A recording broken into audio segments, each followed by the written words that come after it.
வணக்கம். உலகம் முழுக்குமா எல்லா இடத்துலையுமே லிங்க வழிபாடு முதன்மையானதாக இருக்குது. யோகி காலம் தொட்டு ஆதி யோகியிலேருந்து சப்த ரிஷிகள்லேருந்து இன்றைக்கி இருக்கிற யோகிகள் வரைக்கும் யோகிகள் ஞானிகள் எல்லாருமே இந்த லிங்கத்தை தான் பிரதிஷ்டை பண்ணுறாங்க. எதுக்காக இந்த லிங்கம்? இந்த லிங்க வழிபாடு எப்படி உருவாச்சு?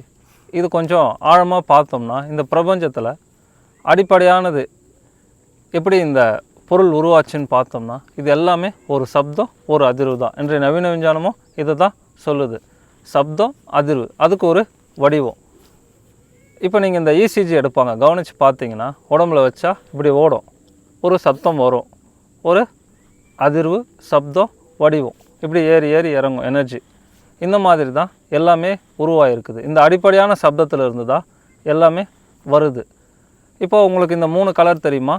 சிகப்பு, நீலம், பச்சை. இந்த 3 கலர்லேருந்து தான் நிறைய கலர்கள் உருவாகுது. அதுபோல் தான் இந்த 3 சப்தத்துலேருந்து தான் மற்ற எல்லாமே உருவாகிருக்குது. இந்த 3 அடிப்படையான சப்தம் ஆ, உ, மா.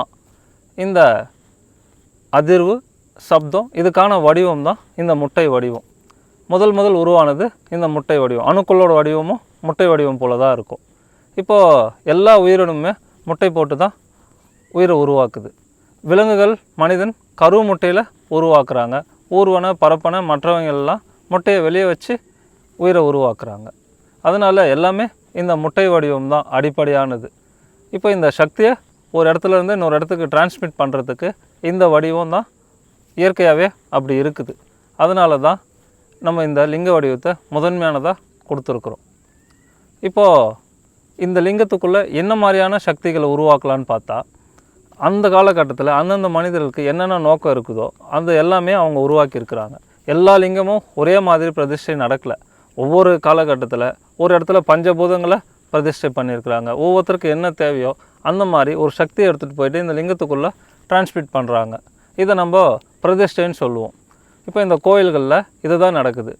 இந்த டிரான்ஸ்மிட்டேஷன், ஒரு சக்தியை அந்த லிங்கத்துக்குள்ளே செலுத்திடுறாங்க. செலுத்திட்டு அது எப்போவுமே அதை வெளிப்படுத்துகிற மாதிரி உருவாக்கிடுறாங்க. இப்போ இது மந்திர பிரதிஷ்டை, பிராண பிரதிஷ்டை. எந்த மாதிரியான உங்களுக்கு நோக்கம் இருக்குதோ அதுக்கேற்ற மாதிரி மந்திரங்களை உச்சரித்து பண்ணோம்னா அது மந்திர பிரதிஷ்டை. பிராணசக்தியை கொடுத்து பண்ணால் அது பிராண பிரதிஷ்டை.